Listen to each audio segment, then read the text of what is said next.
I am I am a person of color, woman of color who is in a lot of spaces of teaching and growing and developing people. And a lot of those people are white people.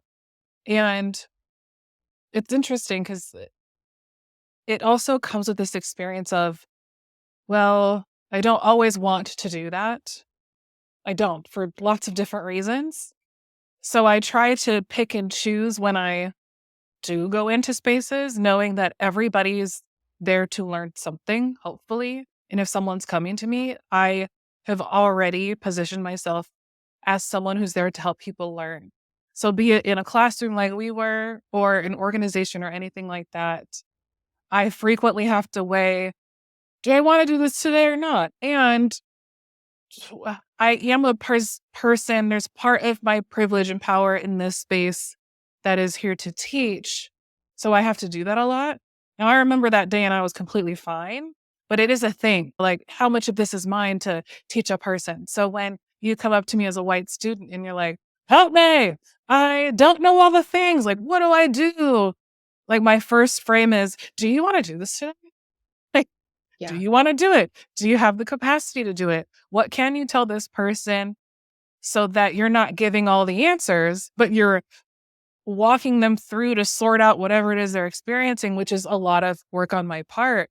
So I'm constantly balancing if I want to. And then what's my responsibility as the person who's chosen to be the teacher in the space?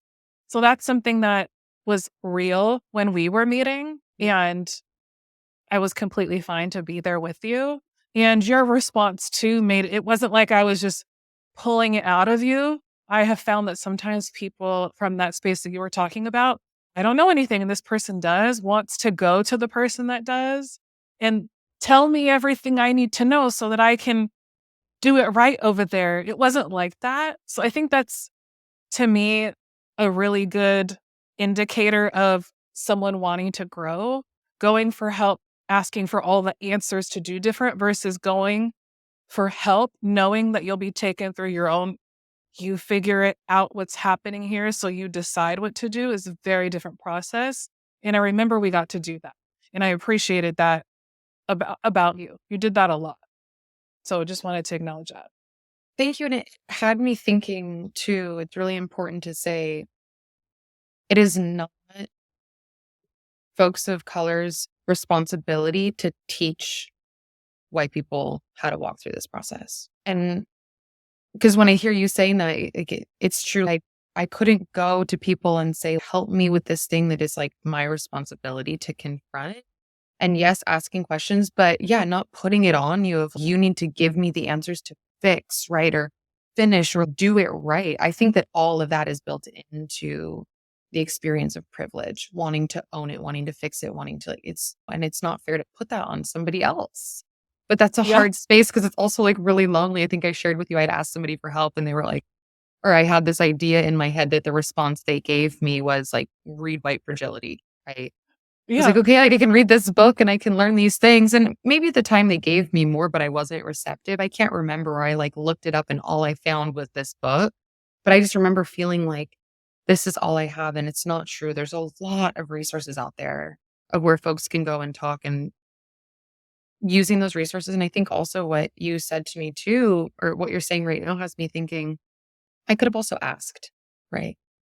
Hey, do you have the capacity to talk to me about some of these things that are coming up? And I think that's when I reflect back on what I maybe was still learning then is to ask, hey, this stuff is bringing up stuff for me. Are you the person I can ask about this? Do you have the space for it? If not, do you have any suggestions for me? No, that's cool. Not your responsibility. I would have if that I would love, not just thinking back on that one scenario, being asked that. That's a question I think my friends and I, we do with each other just in general when Mhm. we hit each other up for stuff. Do you have the capacity to hear or for me to, because we understand bandwidth and capacity. So when you just said that, I thought to myself, just all of the scenarios flashed before my eyes of people coming to me for stuff. And I thought, well, how wonderful would that be if people asked me if I had the capacity first? It's just when you're a person, when you're DEI lady And I happen to be that lady no matter where I'm at.